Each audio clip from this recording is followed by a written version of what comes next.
하나님 말씀 보겠습니다. 하나님의 말씀은 출애굽기 12장입니다. 하나님의 말씀은 출애굽기 12장 1절에서 7절 그리고 13절 이렇게 읽도록 하겠습니다. 다 같이 읽겠습니다. 여호와께서 애굽 땅에서 모세와 아론에게 일러 말씀하시되 이 달을 너희에게 달의 시작 곧 해의 첫 달이 되게 하고 너희는 이스라엘 온 회중에게 말하여 이르라. 이 달 열에 너희 각자가 어린 양을 취할지니 각 가족대로 그 식구를 위하여 어린 양을 취하되 그 어린 양에 대하여 식구가 너무 적으면 그 집의 이웃과 함께 사람 수를 따라서 하나를 취하며 각 사람이 먹을 수 있는 분량에 따라서 너희 어린 양을 계산할 것이며 너희 어린 양은 허먹고 1년 된 수컷으로 하되 양이나 염소 중에서 취하고 이 달 열 나흘까지 간지가 있다가 해질 때에 이스라엘 회중이 그 양을 잡고 그 피를 양을 먹을 집 좌우 문설주와 임방에 바르고 13절 내가 애굽 땅을 칠 때에 그 피가 너희가 사는 집에 져서 너희를 위하여 표적이 될지라. 내가 피를 볼 때에 너희를 넘어가려니 재앙이 너희에게 내려 멸하지 아니하리라. 아멘. 출애굽기 12장에 나오는 이 어린 양의 죽음, 내가 피를 볼 때에 너희를 넘어가리라. 넘어간다. 넘어간다는 이 한자어가 유월입니다. 그래서 이 절기를 우리는 유월절이라 그러죠. 이 유월절은 구약에서 예수 그리스도에 대해서 가장 명백하게 선명하게 앞으로 오실 우리 구원자의 삶에 대해서, 그 구원자의 의미에 대해서, 우리 자신에 대해서 잘 보여주고 있는 사건입니다. 하나님은 모세를 통해서 이스라엘 백성들을 출애굽시키기를 원했지만은 바로 왕이 계속적으로 반대를 합니다. 그래서 모세를 통해서 10가지의 재앙을 일으켜야 되죠. 그 재앙을 일으킬 때마다 바로는 괴롭고 고통스러워서 해방시켜 주겠노라고 하면서도 그 고통이 지나고 나면은 또 하나님을 반역하다가 나중에 마지막으로 안 되겠다. 그래서 하나님께서는 너희들의 운명이 무엇인가를 보아라. 너희들은 다 죽을 팔자다 하는 것을 보여주기 위해서 이제 모든 애굽에 사는 사람들은 이스라엘이나 애굽 사람이나 종이나 왕으로부터 노예까지 모든 장자는 죽을 것이다. 원래 다 죽여야 되지만은 대표적으로 장자를 죽음으로 말미암아서 너희들의 운명은 죽음이다 하는 것을 보여주고 있습니다. 그러나 이 죽음의 땅에서 사는 길이 있다. 사는 길은 어린 양을 잡아서 그 양의 고기를 먹고 그리고 그 피를 문임방과 문설주에 발라야 된다. 피만 있으면 누구든지 살게 될 것이다. 이렇게 함으로 말미암아서 이 인간의 운명이 누구냐? 인간의 운명이 무엇이냐? 인간의 운명은 오늘 1절에 있는 것처럼 여호와께서 애굽 땅에서, 여호와께서 어디에서요? 애굽 땅에서. 이 애굽 땅은 죽음이 선포된 땅입니다. 죽음의 땅입니다. 애굽 땅에 있는 사람들은 이스라엘이나 애굽인이나 누구든지 다 죽음이 지배하는 땅입니다. 겉으로는 피라밋이 들어서고 그 당시에 세계 최고의 제국이었던 이 애굽은 나일강을 따라서 곡식이 풍요롭고 그래서 대제국이 들어서고 투탕카멘의 황금 마스크를 보면 알겠지만 얼마나 풍요로운 인생을 살았는지 모릅니다. 자기 나라만 해도 나일강을 통해서 우리 구약에 나오듯이 그냥 홍수가 치게 되면은 거기에다가 그냥 종자를 그냥 뿌려버리면은 물이 빠지면서 저절로 거기는 논이 되고 밭이 되어서 다 곡식 자라는. 구약에 보면 그냥 물을 댈 때도 사람들이 발을 가지고 발을 쭉 이렇게 끌면은 물이 와가지고 그냥 밭에 물이 농수가 다 되는 이런 비옥한 땅, 잘 사는 땅, 이 땅이 결국은 알고 보니까 죽음의 땅이었다는 거예요. 그래서 이 죽음의 땅에 살고 있는 사람이 살 수 있는 유일한 길은 어린 양을 잡아서 먹고 그 피를 바라는 사람만 살게 될 것이다. 그래서 구약에 나오는 모든 희생의 제사, 이 어린 양의 피를 말미암아 구원받았던 이 백성들은 출애굽을 하고 난 다음에 그때부터 법적으로 모든 희생 제사에는 소나 양이나 염소를 잡아서 그 피를 흘림으로 구원을 받도록 했습니다. 이게 바로 유월절부터 시작된 거죠. 구약에 나오는 모든 희생 제사의 기원은 바로 이 유월절 어린 양입니다. 오늘 절기적으로는 예수님께서 제자들과 마지막 최후의 만찬을 하면서 떡을 떼어주면서 이 떡은 나의 살이다. 이건 바로 어린 양의 살을 가리키는, 이 포도주는 나의 피다. 이래 말할 때에 모든 사람들은 벌써 1500년 동안이나 이스라엘 백성들은 이 유월절 이후로 어린 양을 잡았던 이 애굽에서 해방되었던 이 날 이후로 그들은 매년마다 이 절기를 지켜왔기 때문에 예수님의 이 말씀을 다 알아들을 수가 있었습니다. 유월절에 죽었던 이 어린 양은 바로 앞으로 오실 우리 구약에 죽었던 이 어린 양은 구약에 나오는 모든 희생제사와 마찬가지로 앞으로 오실 우리의 메시아, 우리를 대신해서 대속하실 그 메시아, 그 메시아다. 그리고 이 메시아는 그것이 예수님에게 그 예표가 다 이루어진 줄로 믿으시기를 바랍니다. 세례 요한은 이 예수님을 바라보면서 세상죄를 지고 가는 하나님의 어린 양이다. 세상죄를 지고 가는 하나님의 어린 양, 세상죄를 지고 가는 하나님의 어린 양, 이거는 이스라엘 백성들이면 다 알았습니다. 아, 유월절 어린 양, 우리를 구원할 그분이구나, 다 알았어요. 그리고 사람들은 그 날을 기다리고 왔습니다. 누가 우리의 메시아인가? 누가 우리를 대속할 자인가? 그분이 누구인가? 언제 그분이 올 것인가? 이스라엘 백성들은 늘 그 날을 기대하고 고대하고 기다려 왔습니다. 세례 요한에게도 사람들이 갔죠.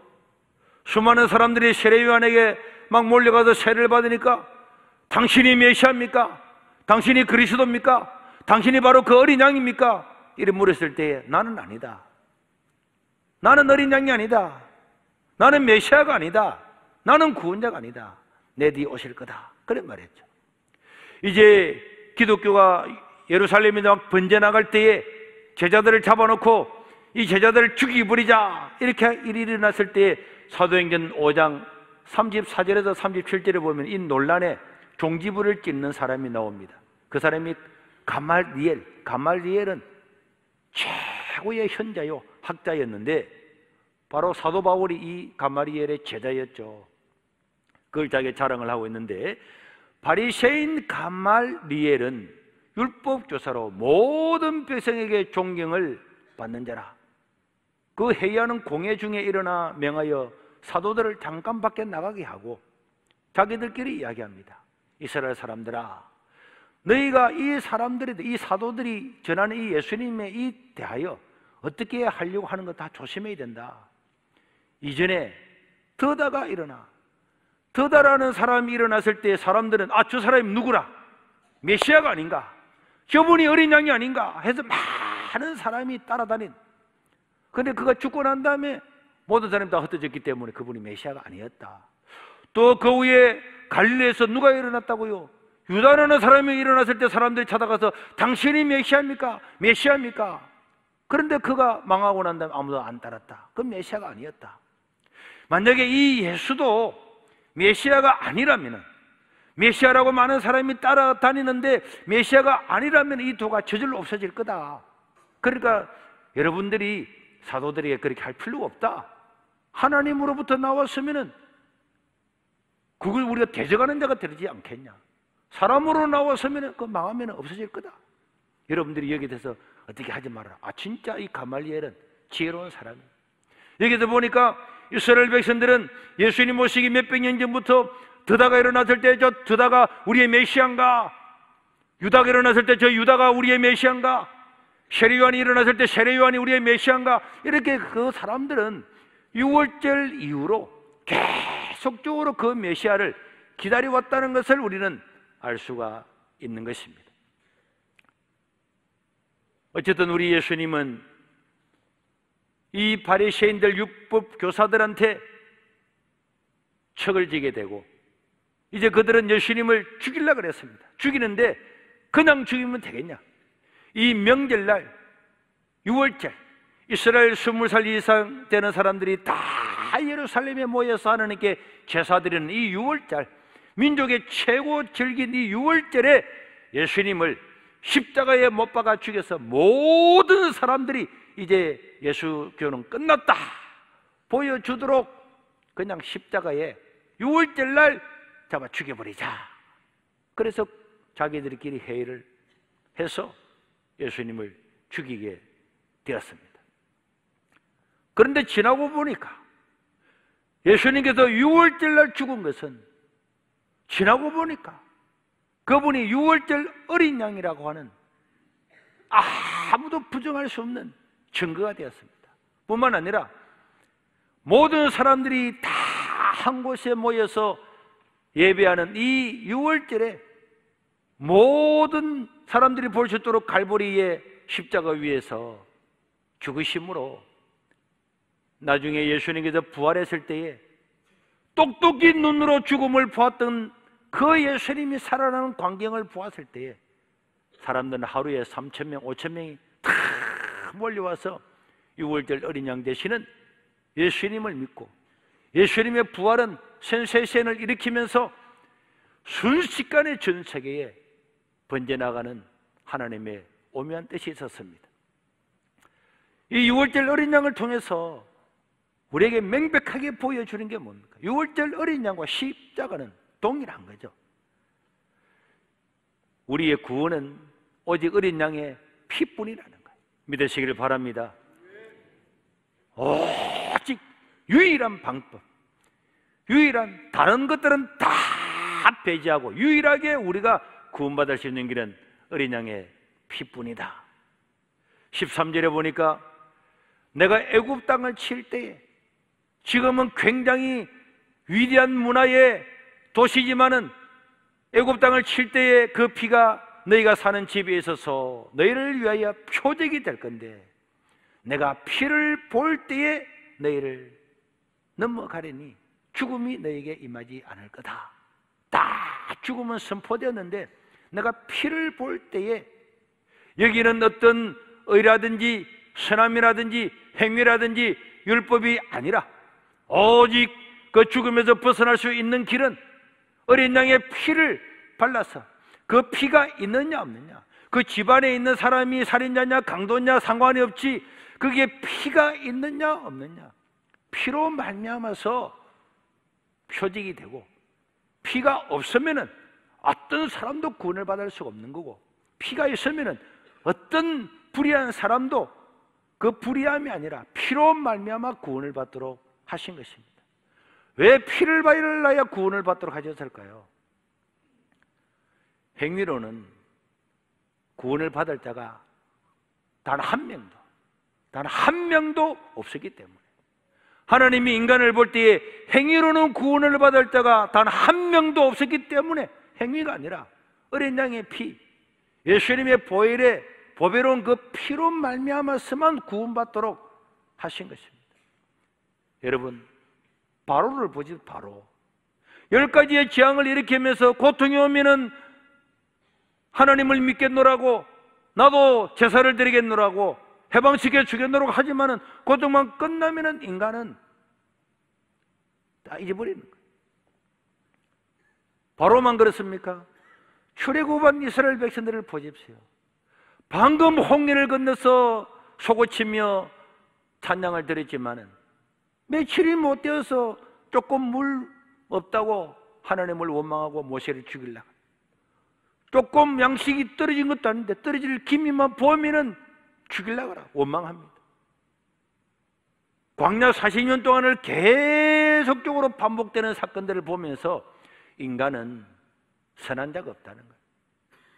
인간으로는 구원을 받을 수 있는 길이 없다는 것을 보여주고 있습니다. 그래서 하나님은 인간의 힘, 인간의 능력, 인간의 행위가 아니라 어린 양의 보혈만 있으면 구원을 받도록, 이것은 우리 인간에게는 하나님께서 인간에게 베푸신 놀라운 은혜 중에 은혜인 줄로 믿습니다. 이게 은혜입니다. 은혜는 여기서 출발하는 겁니다. 은혜는 값 없이 공짜로, 내 행위가 아니라, 내 선함이 아니라 오직 어린 양의 피로서만 구원을 받는 것, 이게 하나님의 은혜입니다.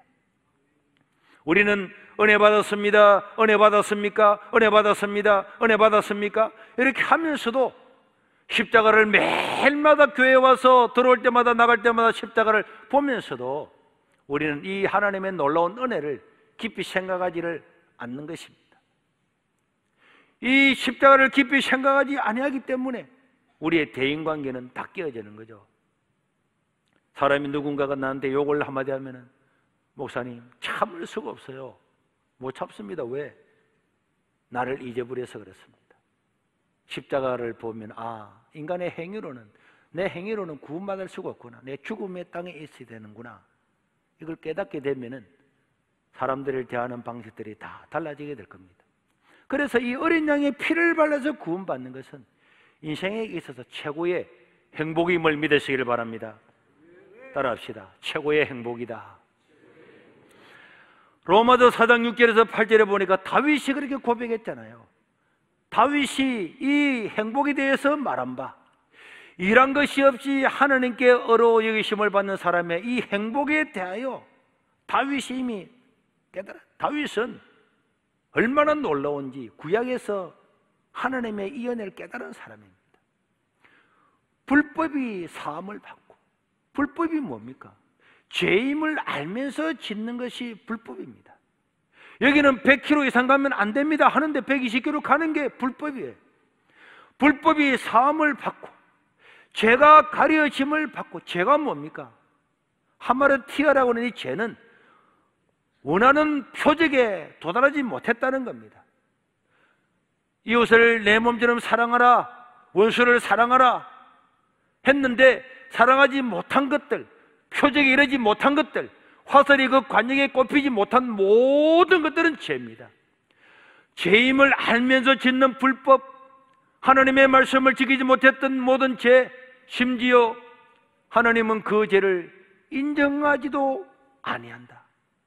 불법을 지었는데, 죄를 지었는데 하나님은 그 죄를 인정조차도 하지 않는 게 있다면 얼마나 복이냐.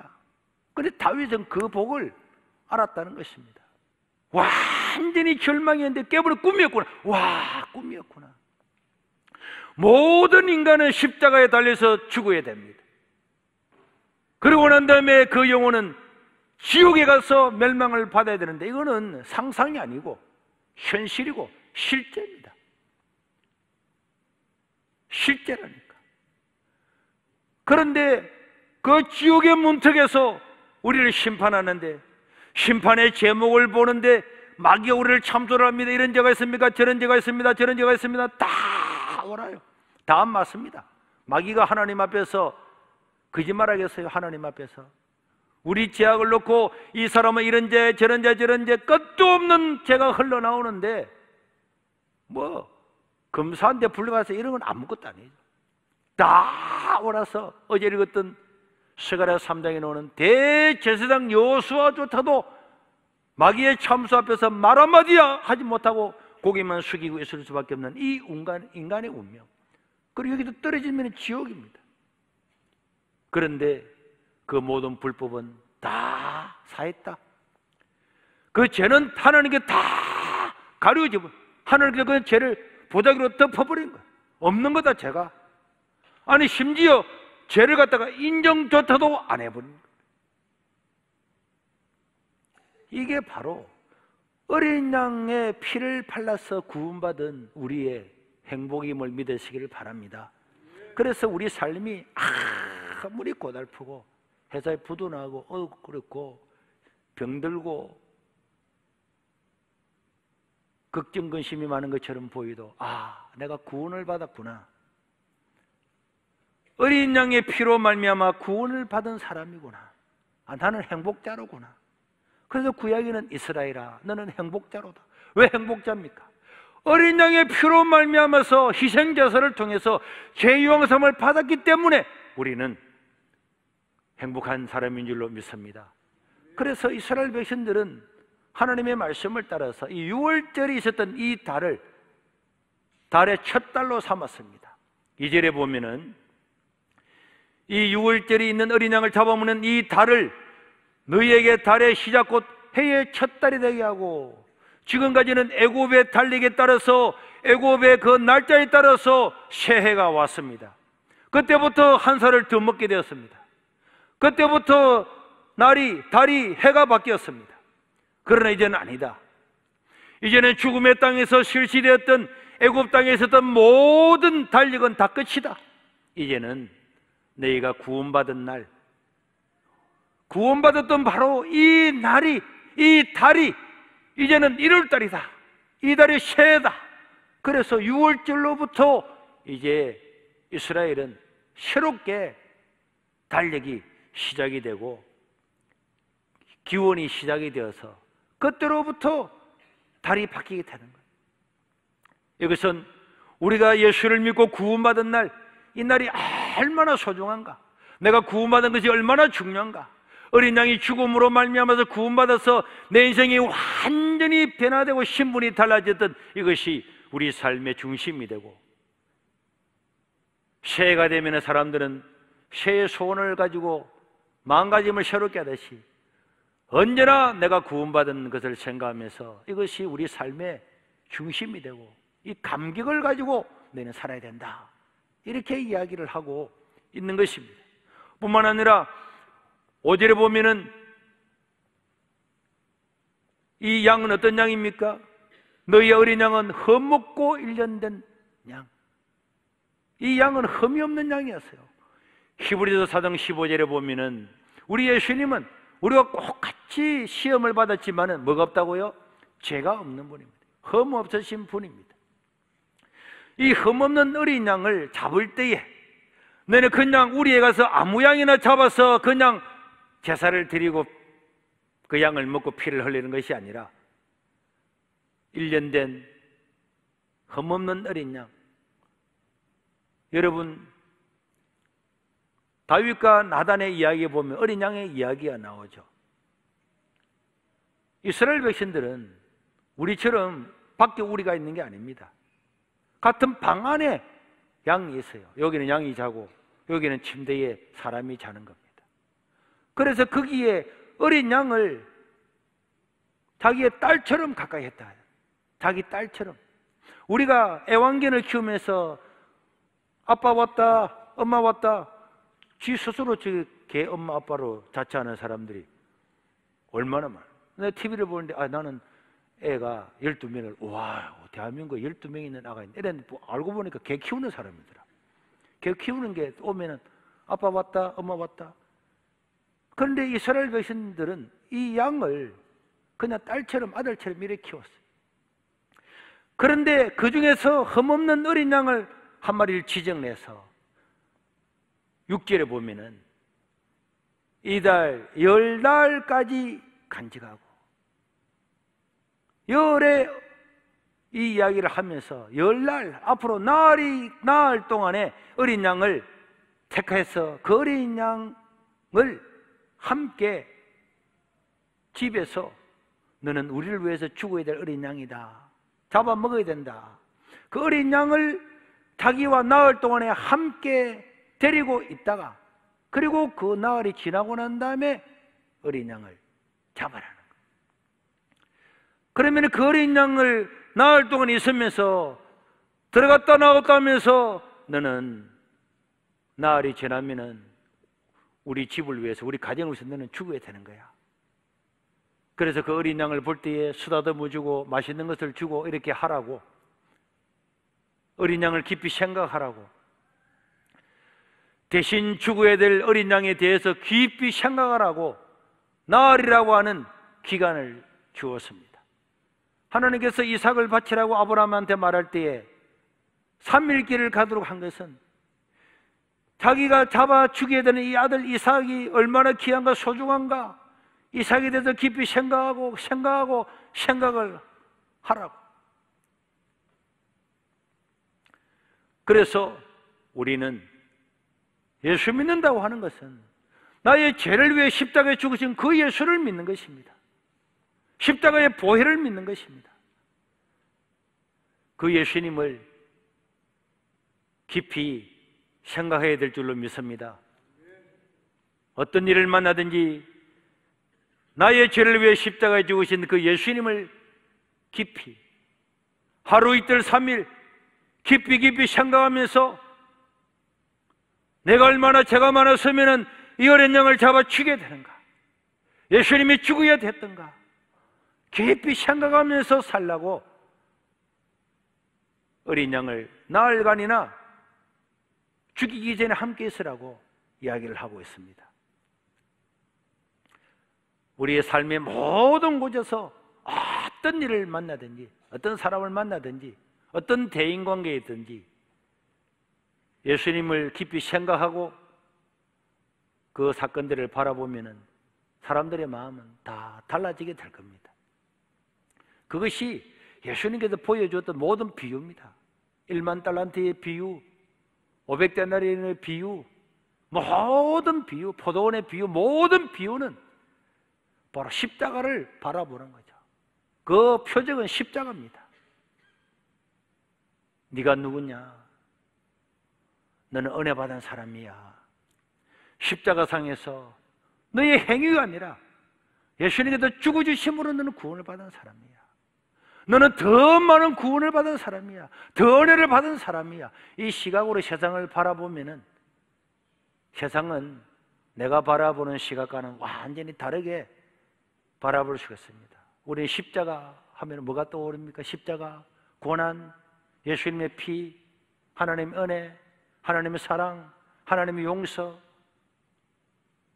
십자가를 깊이 생각하면서 살아갈 수 있기를 주의 이름으로 축원합니다. 그리고 이 어린 양을 잡을 때는 3절에 보니까 3절에 각 가족대로 식구를 위하여 어린 양을 잡는 거예요. 어린 양은.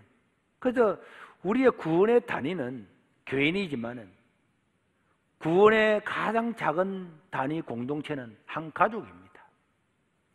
그래서 사도 바울도 주 예수를 믿으라. 그러면은 너와 내 집이 구원을 받으리라. 너와 내 집이 구원을 받는다. 누군가가 예수님을 믿어서 구원을 받고 난 다음에는 반드시 그 가정이 구원을 받아야 돼요. 그 구원을 받도록 애를 써야 되는 것입니다. 기도해야 됩니다. 구원의 가정은 너와 내 집입니다. 어린 양도 너와 내 집에. 그리고 양의 피를 바르는데 7절에 보면은 그 양의 피를 먹고 난 다음에 그 피를 집 좌우 문술주와 또 문 안에도 바르고 밖에도 발라라. 왜 어린 양의 피를 밖에다가 바릅니까? 정윤기 집사님, 어린 양의 피를 왜 밖에 바르죠? 문설주에 왜 밖에다가 피를 바릅니까? 천사들이 뭐 밖에 피 안 바르면 모릅니까?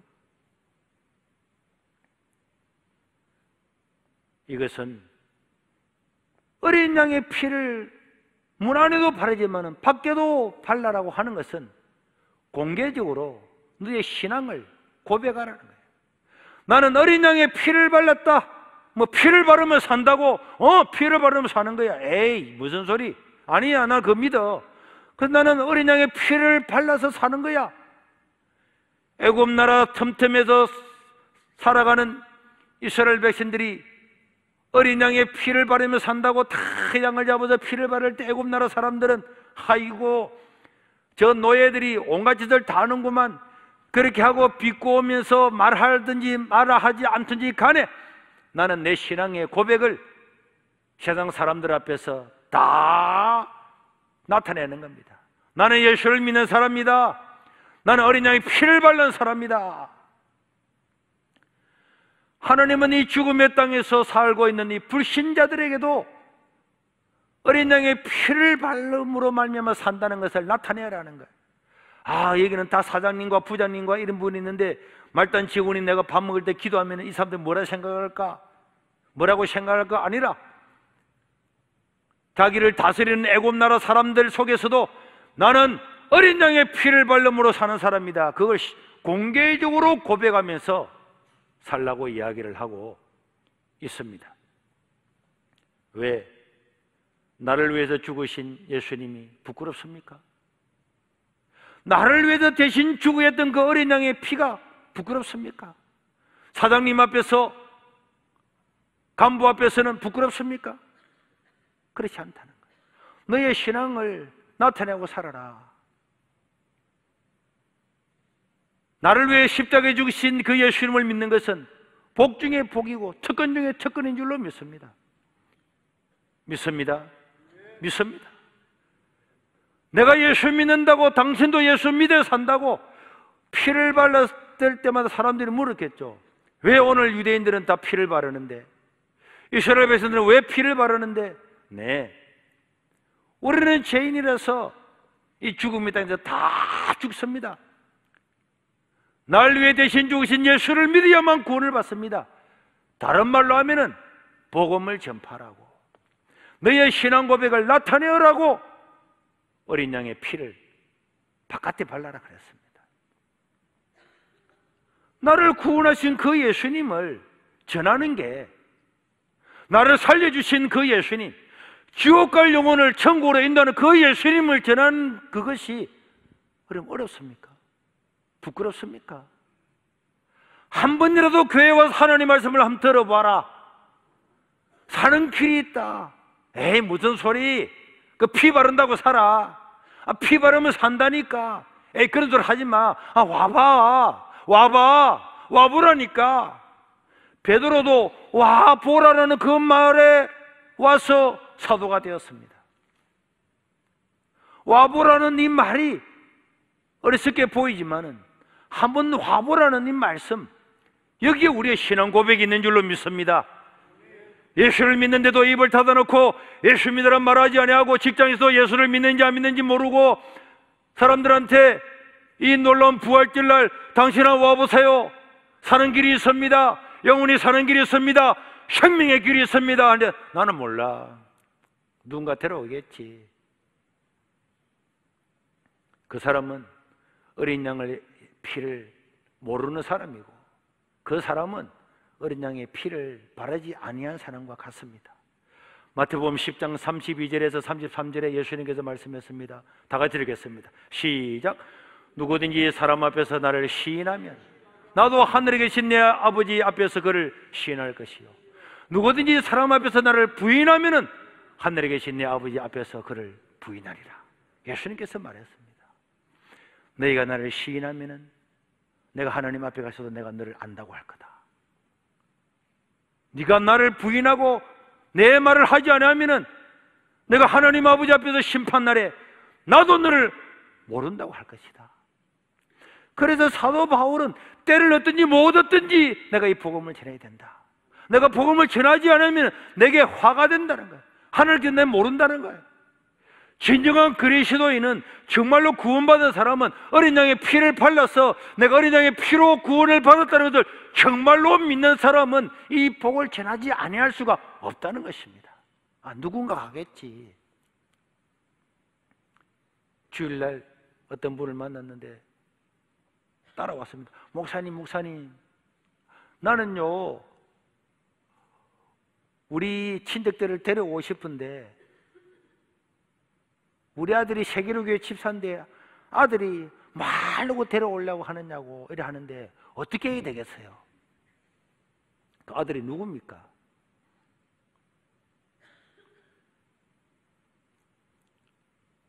귀찮다는 거예요. 아니 왜 뭐 하려고 데려와? 엄마 뭐 하려고 데려와 대서. 그럼 그 사람도 우리가 밥 챙겨주고 뭐 챙겨주고 뭐 챙겨줘야 되고.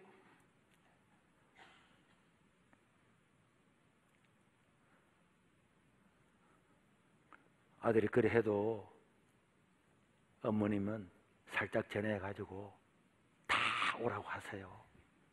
그렇게 이야기를 했습니다. 예수님을 전하고 예수님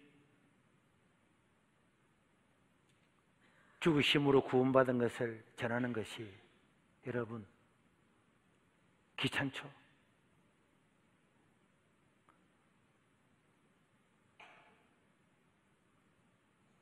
그런 걸 보면은 우리 예수님께서 야, 나는 너를 위해서 죽어줬는데 너를 불구덩이에서 구원해 줬는데 그게 귀찮냐? 말 한마디 하고 부탁 한마디 하다가 친구들로부터 직장 동료들로부터 매일마다 교회만 가지 않는다고 멸시받는 게 네가 그렇게 수치스럽냐? 어린 양의 피는 구원받은 사람이라면 그 정말로 믿는다면 말 하나 안 하나. 사람을 만나면 당신 구원받았습니까? 당신은 교회 다니십니까? 당연히 전하는 것. 이 어린 양의 피를 문인방과 문설주에 바른 것입니다. 그런데 사람들은 이 사람도 구원을 받았네. 이 사람도 예수 믿는 사람이네. 피가 있는 거 보니까 이 사람 예수 믿는 사람이네. 예수 믿으라고 말하는 거 보니까 이 사람도 예수 믿는 사람이네. 그런데 주일날 보면 깜짝 놀라는 사람이 있습니다. 제가 좀 만나다 보니까 그런데 오늘 목사님 우리 직장 동료를 만났어요. 그 사람 그래 이 교회 집사인 줄 몰랐습니다. 교회 와서야 알았다는 것. 신앙을 숨기지 마시기를 바랍니다. 예수님의 십자가를 부끄러워하지 마시기를 바랍니다. 사람들은 자기 집에 있는 교회도 다 떼버려요. 귀찮다고, 쪽팔린다고. 교회가 쪽팔리는 일입니까? 십자가 믿고 예수 믿는 것이 부끄러운 일입니까? 이스라엘 백성들이 집집마다 피를 다 발랐습니다. 안 바른 사람도 있었습니다. 안 바른 사람도. 이스라엘 백성인데도 안 바른 사람이 있었어요. 그러나 대부분은 다 발랐습니다. 다 양을 잡아먹고 난 다음에 그 피를 갖다가 탁 발랐습니다. 이 피 바르는 이 의식이 전해져서 우리가 동지 팥죽에 붉은 팥죽을 해서 팥죽을 뿌리잖아요. 이거는 역사적으로 보면 명백하게 우리나라 통일 신라 시대 때에 경교라고 하는 네스토르소라고 하는 학파가 우리나라에서 복음을 전하면서 이 어린 양에 대해서 피에 대해서 전했기 때문에 동지 팥죽 날에 붉은 팥죽을 씌워서 피를 바르듯이 문에다가 다 뿌린 것입니다. 다 피를 발랐어요. 피를 바르다 보니까 지금까지 재앙 중에서 다 이루어진 재앙이 맞거든요. 그러니까 이스라엘 백성들뿐만 아니라 애굽 나라 사람들도 피를 발랐습니다. 애굽 나라 사람들도 많이 구원을 받았어요. 출애굽기 12장 37절과 38절을 보면은 이스라엘 자손이 람세스를 떠나서 출애굽해가지고 숫곳에 이르니 여호와 외에 보행하는 장정만 60만 가량인데 이스라엘 백성들이 60만 가량이다 이 끝낸 것이 아니고 수많은 이스라엘 백성 아닌 다른 잡족과 이스라엘 백성 아닌 수많은 노예상을 했던 노예들, 아프리카 사람들, 유럽 사람들, 애굽의 노예로 잡혀왔던 사람들, 애굽 나라 사람들, 이런 사람들이 다 어린 양의 피를 발라서 구원을 받고 난 다음에 그들은 이스라엘 백성들이 출애굽을 할 때 함께 출애굽을 한 줄로 믿으시기를 바랍니다. 우리는 오늘 예수님께서 제자들을 불러 모시고 최후의 만찬을 하신 날입니다. 이거는 내 살이다. 이거는 내 피다. 영원토록 이 날을 기념해라. 그래서 우리는 기념하고자 이 새벽에도 나와서 기도를 하는데 기억하시길 바랍니다. 언제나 어린 양의 피를 깊이 생각해야 될 줄로 믿습니다. 때를 일어날 때나 내가 누군가를 아는 것은 나를 바라보아서 나를 아는 것이 아니라 십자가를 바라보아야만 내가 보이는 거예요. 십자가를 바라보아야만 나의 절망적인 처지를 알게 되는 거고, 십자가를 바라보면은 내가 얼마나 복받은 행복자인 걸 알게 되는 겁니다. 그러면서 이 예수님을 전하면서 살아서 우리 주님을 기쁘시게 하는 자가 될 수 있기를 주의 이름으로 축원합니다.